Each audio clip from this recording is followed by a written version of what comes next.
Okay sir. Sir జనరల్‌గా మనకు competitive ఫీల్డ్‌లో స్టూడెంట్స్ కొత్తగా వచ్చేటువంటి ఆస్పిరెంట్స్ ఎవరైతే ఉన్నారో ఎలా సిలబస్‌ని చూసి భయపడేటువంటి పరిస్థితి కనిపిస్తా ఉంటుంది సార్. సో, ఈ సిలబస్‌ని ఏ విధంగా మనము ఫస్ట్ అర్థం చేసుకోవాలి? అండ్ ఎలాంటి బుక్స్ తీసుకుంటే బాగుంటుంది సార్? ఫస్ట్ మెయిన్ థింగ్ ఏంటంటే ఆహ్, ప్రతి ఎగ్జామ్‌కి ఒక సిలబస్ అనేది ఉంటుంది. యూపీఎస్సీ అయితే యూపీఎస్సీ వెబ్‌సైట్‌లో వాళ్ళు నోటిఫికేషన్‌లో సిలబస్ ప్రిలిమ్స్‌కి ఇది, మెయిన్స్‌కి ఇది, ఇంటర్వ్యూలో ఎలా ఉండాలి అనేవి ఇస్తారనమాట. వాళ్ళు క్లియర్‌గా ఇస్తారు. ఏమేమి ఆప్షనల్స్ తీసుకోవాలని చెప్పి. ఫస్ట్ యూపీఎస్సీ గురించి చెప్తా, తర్వాత గ్రూప్స్ గురించి చెప్తాను నేను. ఎందుకంటే అవును. నాకు కొంచెం ఎక్స్‌పీరియన్స్ ఉంది కాబట్టి నేను చెప్తున్నాను. అలాగే. సో, ప్రిలిమ్స్ వచ్చేటప్పటికి 2 పేపర్స్ ఉంటాయి. జనరల్ స్టడీస్ ఒకటి, సీసాట్ ఒకటి. So, CSAT is only qualifying in nature. So, 200కి 60కి వస్తే క్వాలిఫై అవుతారు. ఆ సీసాట్‌లో ఏముంటాయంటే aptitude, reasoning, English comprehensive and analytical ability. So, ఇవి ఉంటాయి అన్నమాట ఈ 4. సో, వాటిల్లో మనం 200కి 66 తెచ్చుకుంటే అయిపోతది.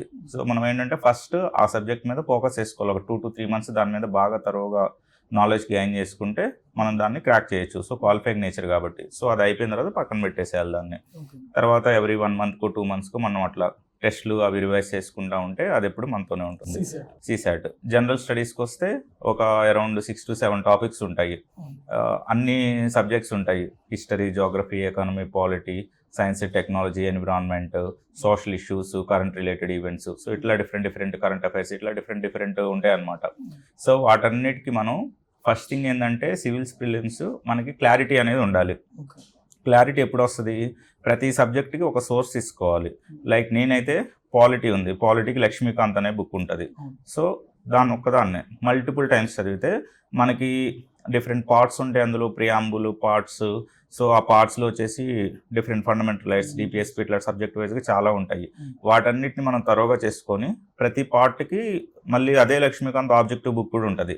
సో, మనం అట్లా చేస్తే మనకి క్లారిటీ అనేది వస్తది. సో, ప్రిలిమ్స్‌లో ఎక్కడ మనం మెయిన్‌గా డీవియేట్ అవుతామంటే 4 ఆప్షన్స్ ఉంటే 4 ఆప్షన్స్‌లో ఒక ఆప్షనే కరెక్ట్ ఉంటది.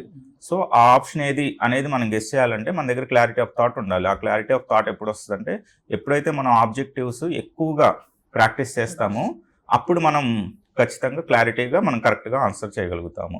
సో, ఇట్లాగే ప్రతి సబ్జెక్ట్‌కి జియోగ్రఫీ అయితే NCERT is more than enough 11th and 12th. పాలిటీకి అయితే లక్ష్మీకాంత్. హిస్టరీకి అయితే మేము అప్పుడు ఓల్డ్ ఎన్‌సీఈఆర్‌టీస్ ఉండేవి 11th క్లాస్‌వి. Ancient India, medieval India, modern India. So, అవి ప్రిపేర్ అయ్యాము.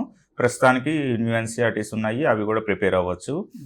సో, ఇట్లాగా సైన్స్ అండ్ టెక్నాలజీకి అయితే పీఐబీ వెబ్‌సైట్‌లో మనం science and technology related topics కొడితే వచ్చేస్తాయి అన్నమాట. మనం మెయిన్‌గా గవర్నమెంట్ అథెంటికేటెడ్ రిసోర్సెస్‌ని ఫాలో అవ్వాలి.